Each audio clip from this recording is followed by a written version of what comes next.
1996.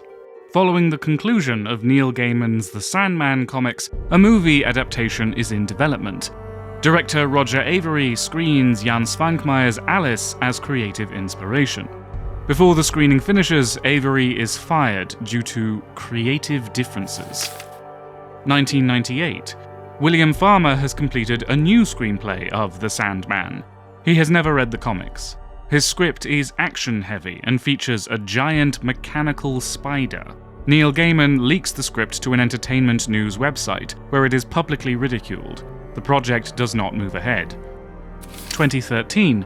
Joseph Gordon-Levitt spearheads a new adaptation as director and star. 2016. Gordon-Levitt leaves the project over creative differences. Screenwriter Eric Hesserer completes the script, but says The Sandman would work better as a limited TV series. 2019. Warner Bros. Signs a deal with Netflix. 2022. Despite delays caused by the COVID pandemic, Netflix's The Sandman is released. Unadaptable is a word I try to avoid, because you're just asking to be proven wrong. Besides, it seems like the biggest obstacle which kept Sandman in development hell for more than 26 years was mainly studio executives not getting it. And if you've heard Kevin Smith talk about Superman Lives, you'll know giant mechanical spiders were a particular obsession of Warner Bros. Executive John Peters. Did he bring up the spider? I said he did. He brought up the spider. Did he tell you guys about the spider? They're like, every day with the fucking spider.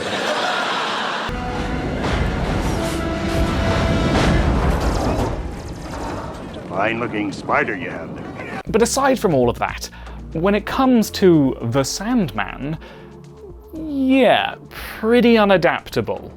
The Sandman was part of a handful of so-called graphic novels published in the 80s and 90s, which escaped the insular world of comics to gain broader recognition as works of literature. Sandman gained notoriety by challenging what comics could do, acting as a bridge from superhero serials to something more sophisticated, which immediately puts any adaptation at a disadvantage, because no way is it going to do the same thing. It's also not a story, exactly. I mean, it is. It's the story of Sandman, aka Morpheus, aka Dream.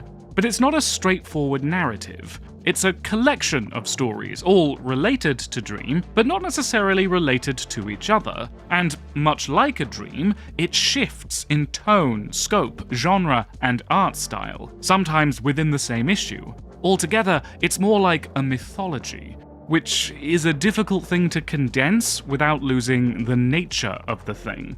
Not to mention, a live-action adaptation is gonna need some serious dollar. We've got otherworldly settings like hell or the dreaming. There's inhuman characters like a talking raven or a pumpkin-headed scarecrow. Easy enough for an artist to capture on the page, but tricky to realize convincingly on screen.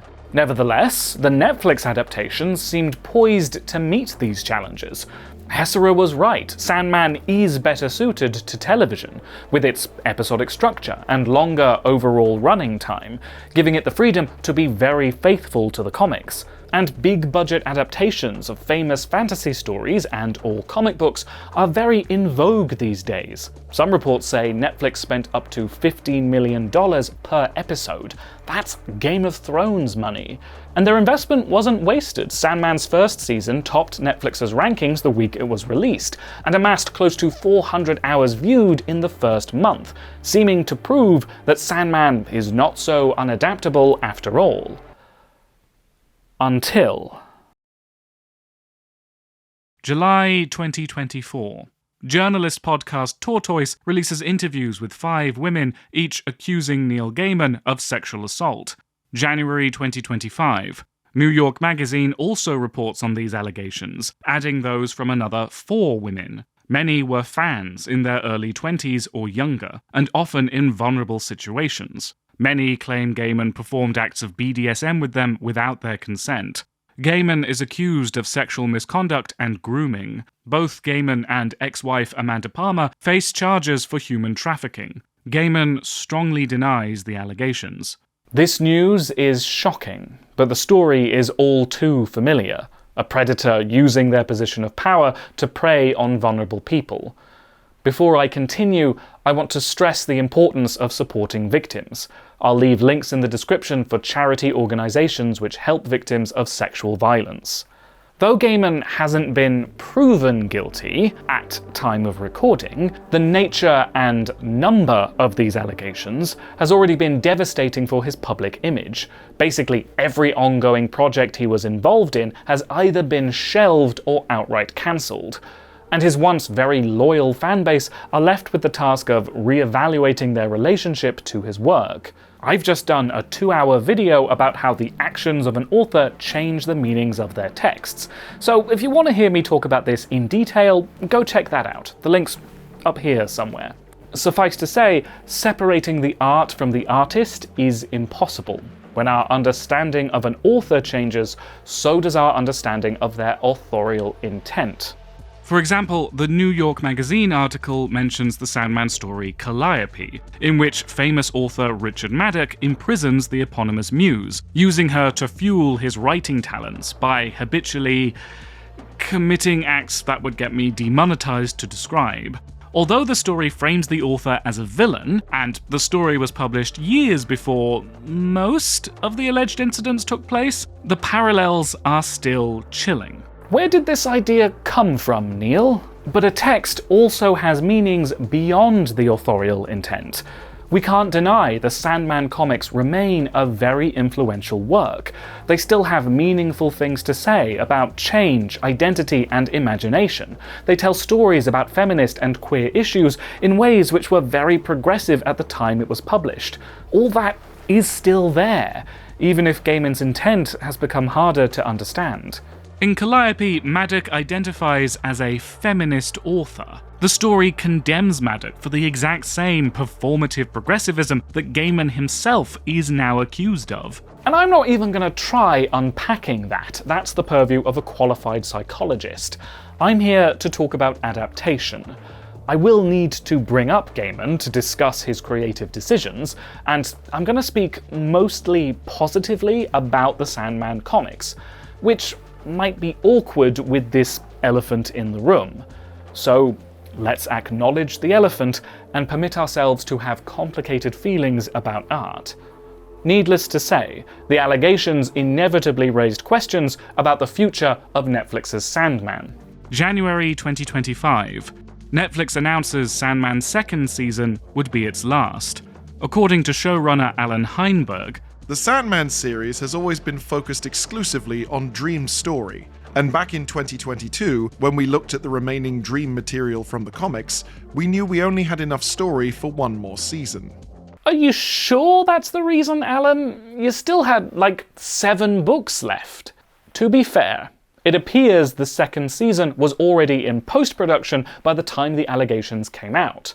And the cast list released back in May 2024 included Barry Sloane as Destruction, a character who appears quite late in the books.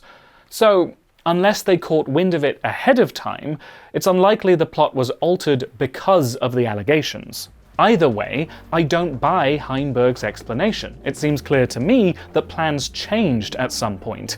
Speaking in 2022, Gaiman himself hardly described it as a shortage of material. What we know that we would like to do, in a perfect world, as long as the audience is there, and people come out for it and people want it, is we want to tell the whole story of Sandman. What is nice is we have the entirety of Sandman to draw on. Whatever the reason, it looks like wrapping the show up ASAP was the right call. Season 2 did less than half as well on release, and never topped the Netflix charts. This might be because Netflix buried it, I don't remember there being as much marketing for Season 2, or it might be because of calls for a boycott. That seems to be Heinberg's explanation. However, most fans I've spoken to simply lost enthusiasm, either because of their changing feelings about Gaiman, or because the abrupt ending didn't inspire confidence, Netflix cancelling another show prematurely. The reviews for both seasons have been generally positive, which I think is generous. Sure, as urban fantasy shows go, it's not bad, but in my view, it hardly lives up to the comics. However, my goal here is not to decide whether the show was good or bad, especially as a project which was not ideally realised. I mean, of course I'm going to go through and nitpick all the ways I think it fails, but the question I want to ask is, did it fail because the comics truly are unadaptable, or, in different circumstances, could this adaptation have succeeded? Because here's the thing. What did Heinberg say again? The Sandman series has always been focused exclusively on Dream's story. Well, that's not quite true, is it, Alan? Okay, it is true that the adaptation omits most of the stories in which Dream is not a major character. However, the latter half of Season 1 adapts the Doll's House storyline, which features Rose Walker as its protagonist, with Dream taking a minor role. In the comics, that was very intentional. I saw The Doll's House as an opportunity to begin training my audience to accept a broader range of material than they may have been used to seeing in comics. Gaiman never wanted the comics to focus exclusively on Dream. He even had to convince DC to let him break with convention and not feature Dream on the covers. Dave McKean's Sandman covers made a strong statement that helped free me to experiment with what appeared inside the comic. But while comic audiences were receptive to this, it seems television audiences were not. The audience wants a main character to invest in and root for and follow. Anytime we switch to a different protagonist whose story is also related to Dreams, like Rose Walker, the audience asked, why am I following this person? Why aren't I following Dream? Whenever Poochie's not on screen, all the other characters should be asking, where's Poochie? In fairness, I shared this reaction. Despite knowing the comics, I felt the introduction of Rose was jarring compared with the first half of the season, which may be down to the inherent differences between comics and TV. The books of a comic series can feel more standalone than the episodes of a TV show. Every time you open a new book, you know you're starting a new story, and it's easier to accept a new protagonist. But with TV, though you could have an episodic Monster of the Week style structure, audiences expect an overarching story to develop over the course of the season, especially these days. When half the first season builds up Dream as the main character, and then pivots to a stranger for the second half, it feels disorienting, like it's not part of the same story. So maybe focusing on a single protagonist is a better approach for TV. However, that's not the whole problem. The first half of Season 1 adapts the first collected book, Preludes and Nocturnes, which translates to television reasonably well. The storyline introduces us to a broad range of characters and settings, which means each episode feels like a distinct story. The one where Dream goes to hell, the one where Dream teams up with Constantine, the one where Dream fights John Dee in a diner. But the narrative structure of Preludes and Nocturnes is quite different to the comic's later storylines. Partly because it's meant to ease readers accustomed to superhero comics into the horror and fantasy stories Gaiman wanted to tell, and partly because he was just throwing stuff at the wall to see what worked. It's been said that it wasn't until issue 8 that Gaiman found his voice for the series. From that point forward, the narratives are structured either as collections of standalone issues or as consecutive chapters of a continuous storyline, neither of which lend themselves quite as well to TV. The standalone stories aren't quite enough material for a whole episode, so the show often fuses multiple stories together. Sometimes they are at least thematically linked, but it's still jarring when an episode pivots from one story to another halfway through. And though serial narratives are common in TV, Sandman's chaptered storylines are still distinct from each other, varying in scope and genre. When placed side by side within the same season, the overarching narrative can also feel like it's pivoting from one story to another. It's not surprising audiences thought Season 1's shifting story was jarring, because The Doll's House was written to be jarring.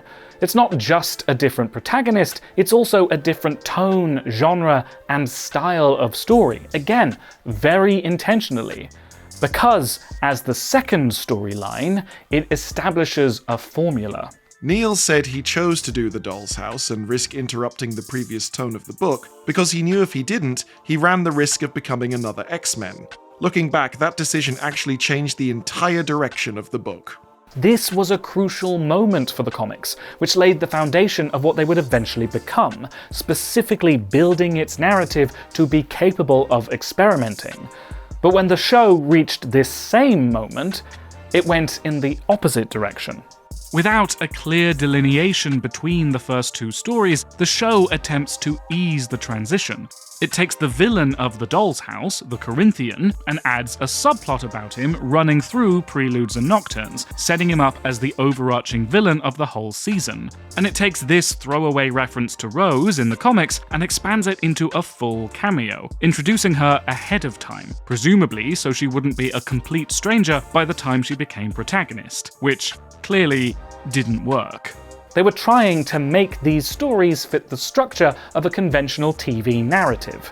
And when that failed, they misdiagnosed the problem and doubled down on this approach. Heinberg is right that the second season does focus exclusively on Dream, skipping almost every story that's not primarily about him.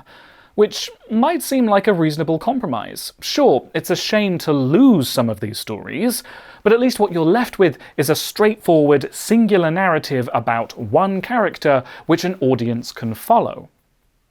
Right? Dream does have an arc which develops throughout the comics, but for the most part his stories are connected thematically rather than narratively. They still change in tone, genre, and style. So trying to sell Dream's story as a single narrative thread also leads to structural problems. The seams between stories in Season 2 are never quite so jarring as in Season 1, but on the whole, this season feels much more cluttered and disjointed, leapfrogging across the remaining storylines. We start with Book 4, Season of Mists, in which Dream's main motivation is rescuing his ex-lover Nada. In the comics, Dream's backstory with Nada is told in a standalone story. The show skipped this, presumably because it wasn't relevant in Season 1. But then Season 2 comes around, and Nada is immediately very relevant. So they wedge her story in not only mid-episode, but mid-scene.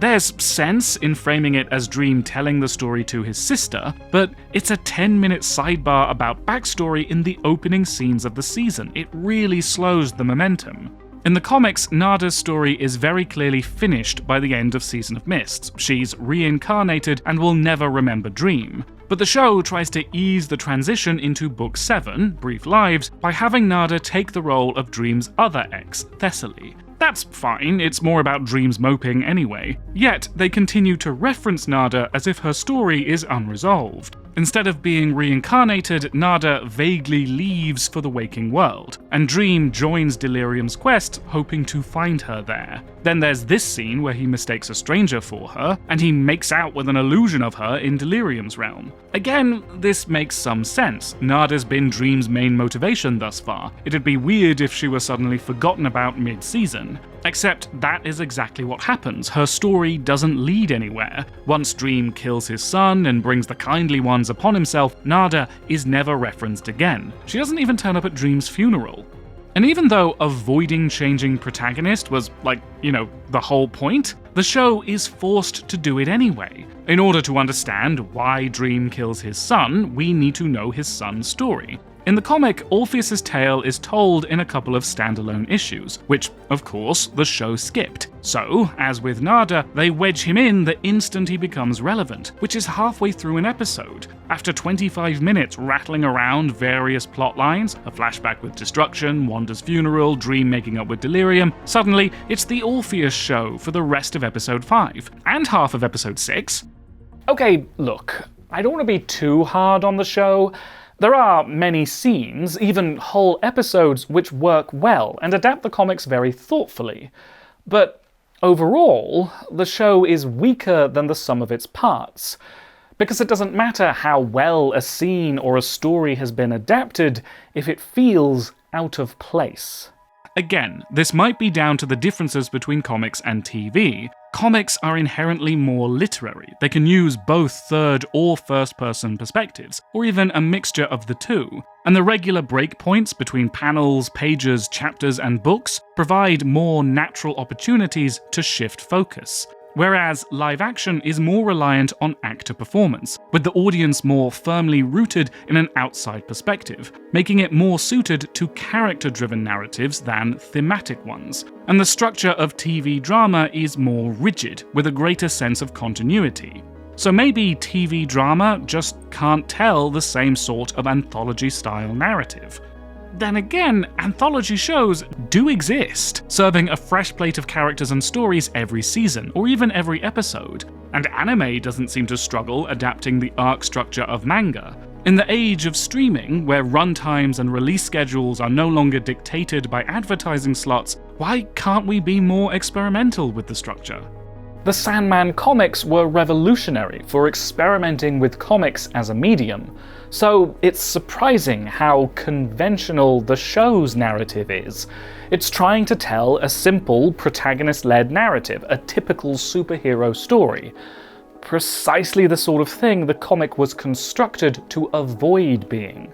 But look, I want to keep an open mind. Maybe it's possible to make Sandman into a traditional protagonist-led TV show. Like I said, the first book translated to TV pretty well. I'd say the strongest episode of the whole show is 24/7, which focuses mainly on adapting issue 6 of the comic, but greatly expands upon it, fleshing out and humanizing the characters. It captures the vibe of the original, but changes the details, pivoting towards performance and dialogue. In other words, playing to the strengths of television. It could have continued doing Monster of the Week style episodes like this. Sure, it would have been less true to the story of the comics, but might this have been more true to the spirit of the thing? Well, maybe. But there's still the issue of the overarching narrative. And on that front, the show suffers from another identity crisis. Because, okay, it's focusing on Dream's story, but it doesn't seem certain who Dream is.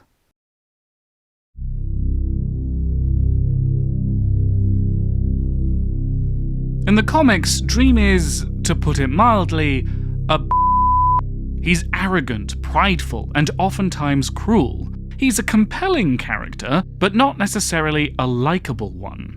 Whereas, while the Dream of the show does a lot of the same cold-hearted things, he sends Nada to hell, he lies to Delirium, he was gonna kill Rose, overall, he's not quite as heartless as the original. In both the show and the comic, Dream condemns his captor, Alex Burgess, to eternal sleep. In the show, Dream later reconsiders, apologizing to Alex and freeing him. But in the comic, Burgess doesn't wake up until the moment Dream dies. Whether this is a final act of mercy, or just because Dream isn't around to keep him imprisoned anymore, is unclear. Nevertheless, it's Dream's successor who actually absolves Burgess, not Dream.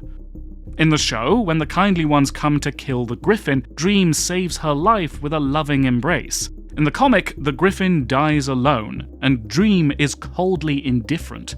You hurt my gatekeeper. We destroyed your gatekeeper. In a manner of speaking, perhaps. I can create another, who would not even know that it had ever died. The Pegasus later remarks on how Dream had never even touched one of them before, and there's this moment in Brief Lives where he tells the gatekeepers he appreciates their service, and they assume something must be wrong with him.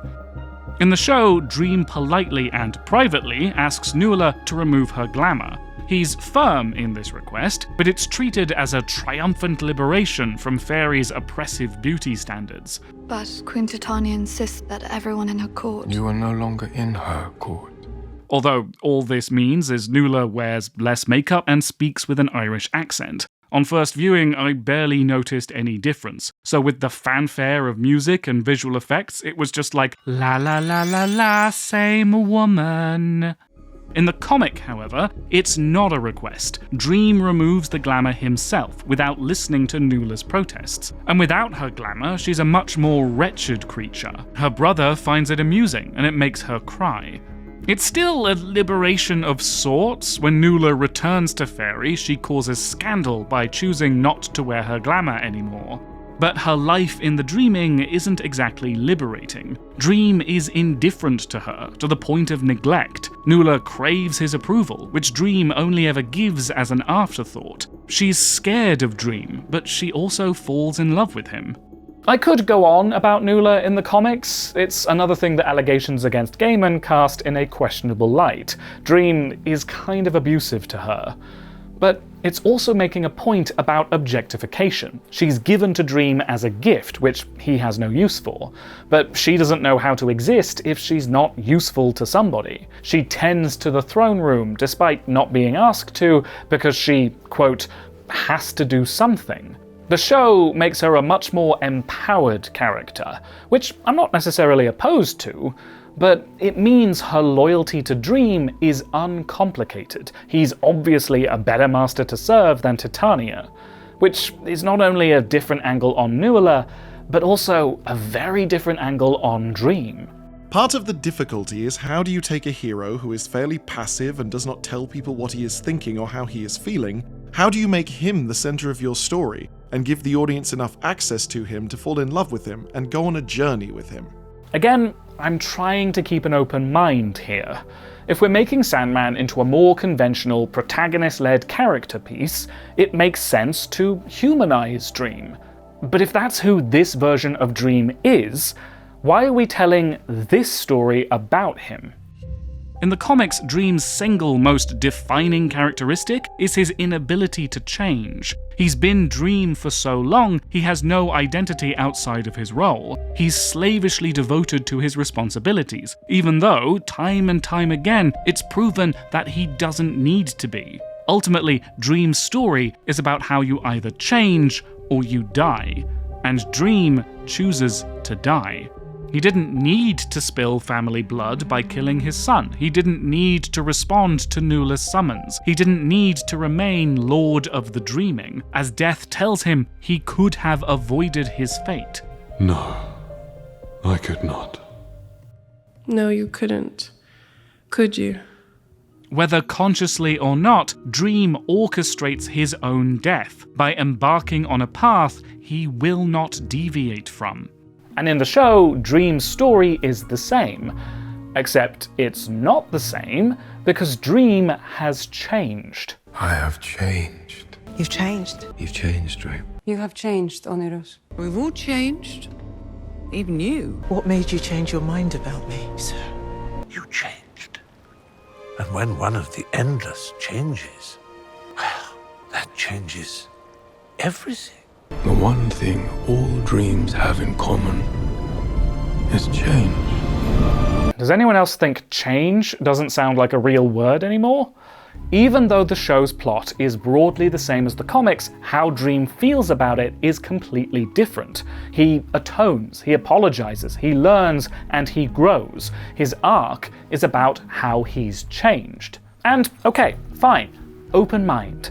If we're making Sandman into a more conventional TV show, it helps that he has a more conventional arc. But if we're changing the most crucial detail of his character, why is his ending still the same? The sense that Dream orchestrated his own death is completely gone. And I have no wish to die. At so many points, Dream seems surprised by what's happening. But, my lord, you are no longer in the dreaming. No. I'm not. Or desperately scrambling to avoid his demise. Do you see, if there are any number of destinies, there could be any number of outcomes. My sister, you've given me hope. All of which means, when it ends the same way, with Death agreeing that Dream could not have changed his fate, I could not. No. You couldn't, could you? What are you talking about? All Dream does is change. Look, I can believe this change to Dream's character was a conscious choice. I can understand why they'd do it. But do they? Why have they completely inverted Dream's core character trait if they're still using him to make the same point? You change or you die. Is this a conventional TV show with a reimagined Dream who can drive a more traditional narrative? Or is this supposed to be a perfect retelling that's staunchly faithful to the original?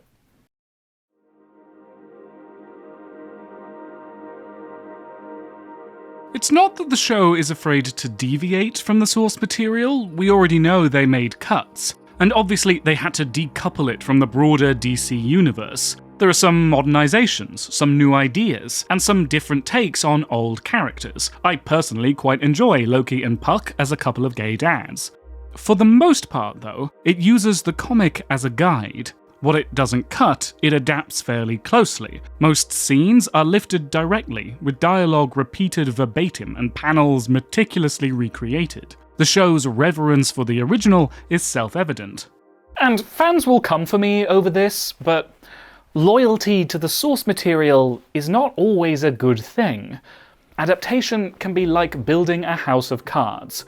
The moment you change part of it, even if it's a small part, the whole thing might come crashing down. But since different mediums speak in different languages, sometimes change is necessary, because some things are lost in translation. Sometimes the best thing to do is to let it come crashing down, and then rebuild it to get close to what it was. So, paradoxically, trying to faithfully preserve the original can actually make it less faithful. Just because the words are the same doesn't mean they haven't changed. Of all the stories the adaptation cuts, easily the most controversial is the loss of an entire book. Book 5, A Game of You, is already the most controversial of all Sandman stories, though for different reasons depending on who you ask. It mixes fairy tale fantasy with harsh realism, not a tone everyone jives with. But let's be honest, the main reason it's controversial is because of Wanda. Wanda is a supporting character, best friend and neighbour of protagonist Barbie. She's also a trans woman, on hormones but afraid of surgery. She's kinda both a stereotype and fairly authentic, and she's portrayed sympathetically. But, spoilers, she dies at the end, in a way which feels kinda needless. However, her death leads to the poignant funeral scene, in which Wanda's unaccepting family bury her without recognizing her identity, calling her death an act of judgment by God. According to Gaiman, many people who had written to complain about Wanda in the first chapter later wrote about being heartbroken by her family's callousness. And the final image of Barbie writing Wanda's true name in lipstick on her gravestone is a powerful one. On the other hand, there's the earlier scene where Wanda is forbidden from entering the dream world because the moon goddess does not consider her a real woman, which could be read as the comic supporting gender essentialism, turfism as decreed by the gods themselves, though there is something empowering in Wanda telling the gods where they can stuff it.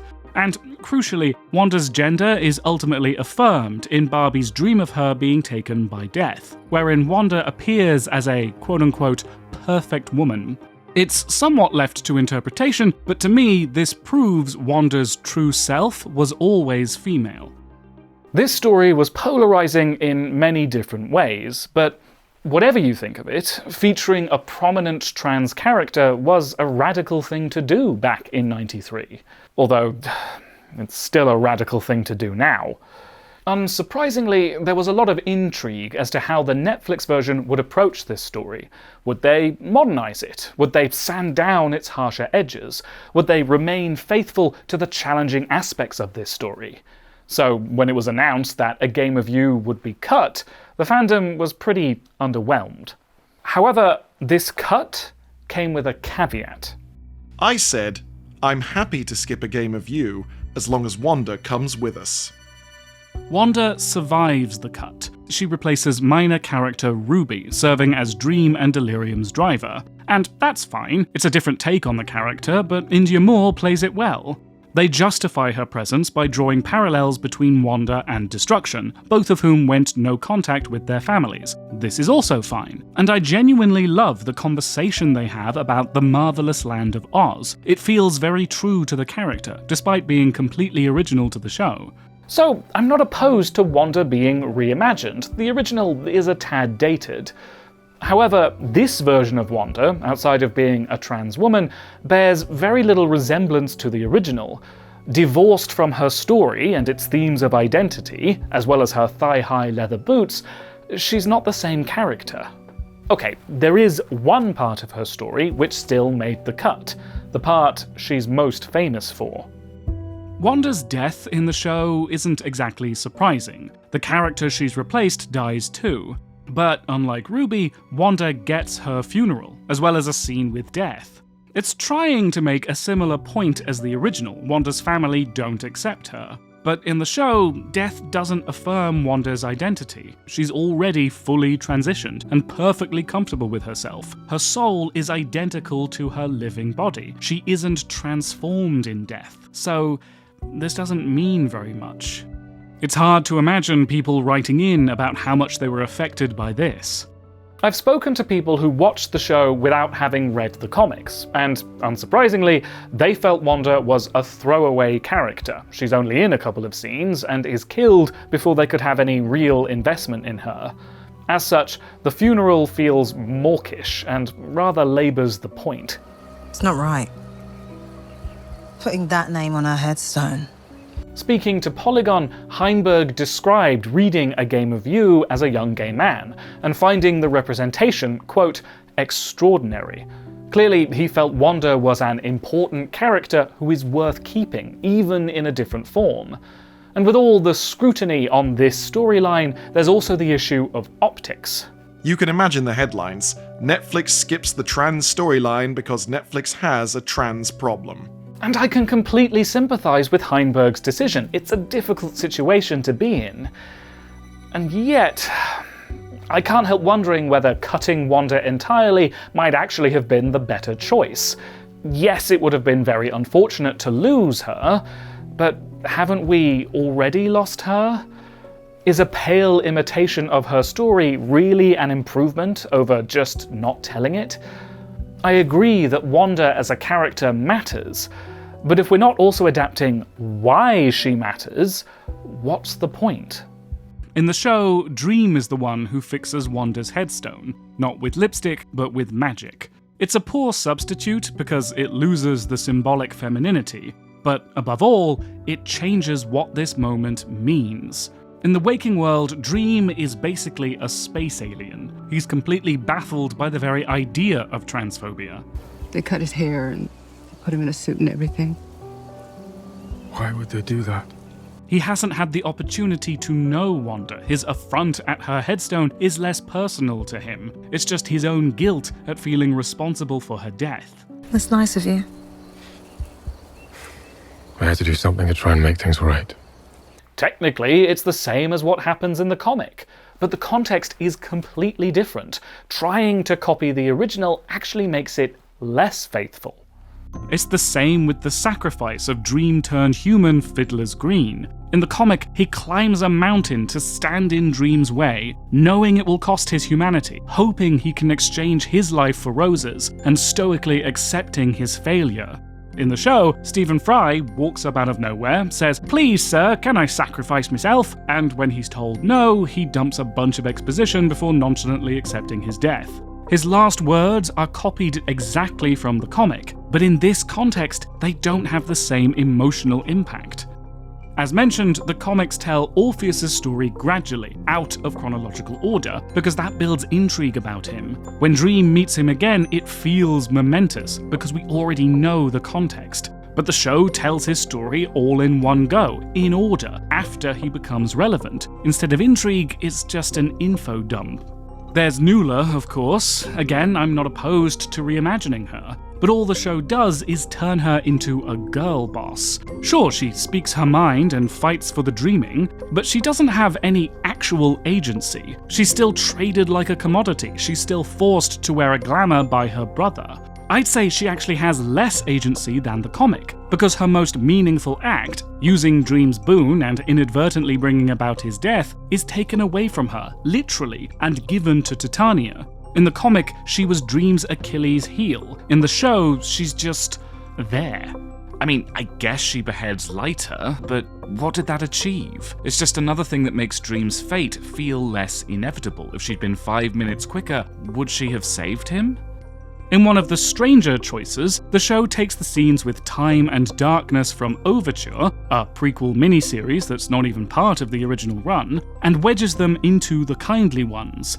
They aren't bad scenes, but they don't further the narrative because why would they? They're not part of this story.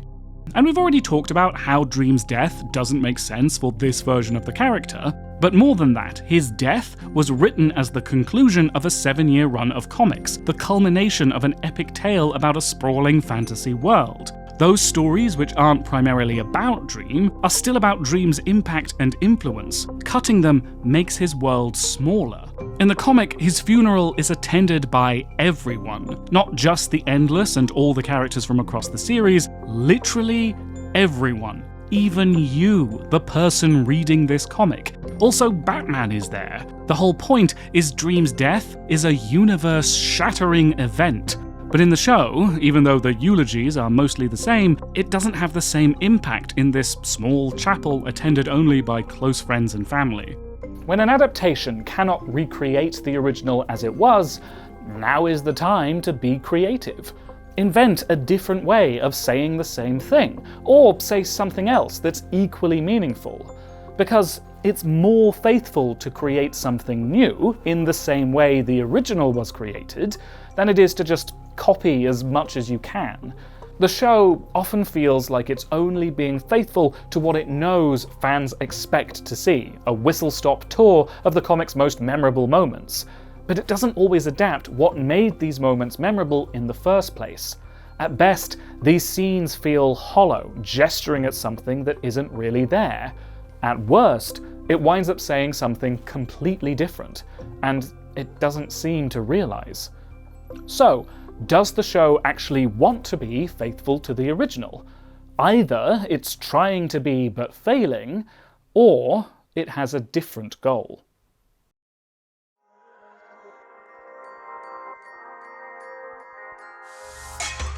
Netflix's Sandman just can't seem to make up its mind. Is it a sequential narrative, or is it an anthology? Is it just Dream's story, or can we switch protagonist? Is Dream capable of change, or would he rather die? Is it faithful to the original, or is it reinventing this story for a new medium? It feels like we haven't fully escaped the creative differences which kept Sandman in development for so many years. How do you make Sandman commercially viable without compromising what Sandman fundamentally is? Fair enough, this adaptation actually made it to air, and without feeling the need to add mechanical spiders. Despite all my bellyaching, I can't say it entirely fails to recapture the spirit of the comics. Many of my favourite moments are brought to life wonderfully, inspired by the original, but more than just a carbon copy.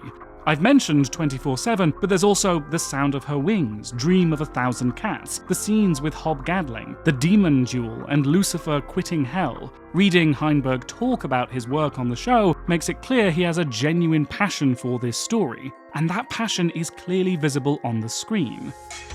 However, that passion is hampered by convention. Not just the convention of TV in general, but the convention of Netflix adaptations. Netflix has taken on a bunch of unadaptable comics and anime, and made a formula out of adapting them. So long as the adaptation looks kinda similar to the original and recreates its most memorable moments, it'll get the fans talking. And in this post-internet age, fanbases have more of a voice, which means they're a valuable marketing tool, and they can generally be appeased by appealing to nostalgia. Or even if the adaptation's bad, fans will still tune in, intrigued by the audacity of adapting the unadaptable. The strategy relies on exploiting the cultural cachet of the source material. That's hardly new for adaptations, but instead of targeting casual audiences who've vaguely heard of the original, it targets those who will most recognize it. That's why it has to be so faithful, but only on a surface level. Because it's not about recapturing the spirit of the original, it's about reminding people how the original made them feel. But here's the thing, even the original Sandman comic wasn't exactly a commercial smash hit. Sandman had gained notoriety by winning some awards, but the audience was small. It only became the best-selling comic of its time because the mainstream industry went into decline. Publishers had gone all in on selling to collectors, oversaturating the market and causing the bubble to burst. So while Superman and Batman sales plummeted, Sandman sales remained the same. Sandman was never intended for a large audience. It was only given to Gaiman because DC wanted to publish another comic he'd written, but were concerned he didn't have any name recognition. So they gave him a monthly comic to write whatever he wanted. And what he wanted to write was a weird indie comic. It's only through a perfect storm of circumstances that Sandman gained the prestige it did. So, if you ask me, I'd say the Sandman comic is unadaptable. But less because of the inherent differences between comics and TV, rather, it's because we live in a capitalist hellscape. It's not that I think that there's no artistry in adaptation, I've made a bunch of videos about that. But often, the reason an adaptation even gets made is because the source material comes with an inbuilt audience, and a reputation which makes it easier to sell to new audiences. Often, the skill of adaptation is finding a way to be creative without harming marketability.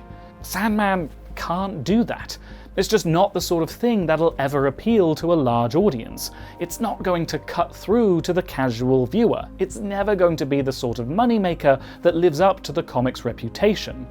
Any attempt at adapting Sandman is always going to suffer this tug of war between art and profit. And either it will change, or it will die. Netflix's Sandman kinda does both.